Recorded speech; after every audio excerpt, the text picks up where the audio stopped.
আসসালামু আলাইকুম রহমতুল্লাহি ওবরাকাতুহু। দেশ এবং প্রবাসে যে যেখান থেকে আমার এই ভিডিওটি দেখছেন সবাইকে জানাই আমার পক্ষ থেকে আন্তরিক শুভেচ্ছা ও অভিনন্দন।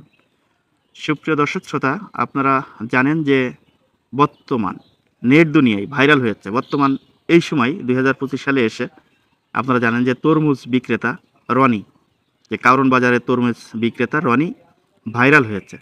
এমনভাবে ভাইরাল হয়েছে যে তরমুজ এখন কিনতে গেলেই সেই শব্দটি রনির সবাই বলতে ভালোবাসছে। তরমুজ কিনতে গেলেই সেই ওই কিরে শব্দটি কিন্তু এখন ব্যবহার হচ্ছে।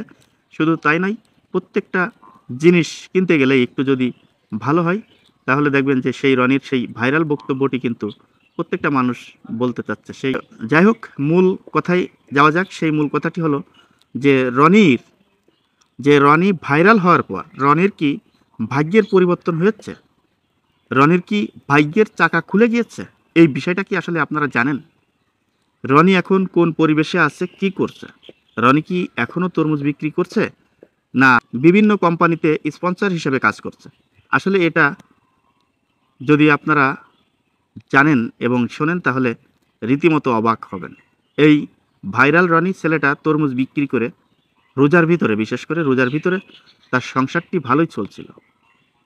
এখন এমনভাবে ভাইরাল হয়েছে, ব্যাপকভাবে ভাইরাল হয়েছে, প্রত্যেকটা online content creator, media, satellite এবং প্রত্যেকটা পোর্টালে একমাত্র সেই রনির কাছে ছুটে চলে যাচ্ছে। রনির ভিডিও ধারণ করে রনির ভিডিও প্রত্যেকটা মিডিয়ায় প্রচার করবে। এখন রনি তরমুজ বিক্রি করা বাদ দিয়ে এই বিভিন্ন মিডিয়ার সাক্ষাৎকার দিতে দিতে সে এক পর্যায়ে অস্থির হয়ে যাচ্ছে, অসুস্থ হয়ে যাচ্ছে। তার এখন কারওয়ান বাজারে যে তরমুজ বিক্রি করবে সেরকম পরিবেশ কিন্তু সে পাচ্ছে না, তাকে দেওয়া হচ্ছে না।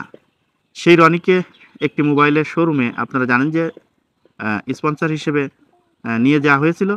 নেওয়ার পর সেই রনিকে আইফোন দেওয়ার কথা বলে সেই আইফোনটি কিন্তু দেওয়া হয়নি। এটি কিন্তু আমার কথা না, এটি হচ্ছে রনির ভাই রাকিব, সেই রাকিবের কথা। রনি তো এখন তরমুজ বিক্রি করার ওইখানে যেতেই পারছে না। ওইখানে যেই রনির ভাই রাকিব রয়েছে, সে রাকিব বলেছে যে আমার ভাইকে শুধু শুধু প্রলোভন দেখিয়ে বিভিন্ন জায়গায় নিয়ে গিয়ে এবং মোবাইল দেওয়ার কথা বলে তাকে ডেকে ডেকে নিয়ে তাকে দিয়ে কাজ করছে, কিন্তু আসলে তাকে কিছুই দেওয়া হচ্ছে না। তাই এই বিষয়টা আসলে অত্যন্ত দুঃখজনক।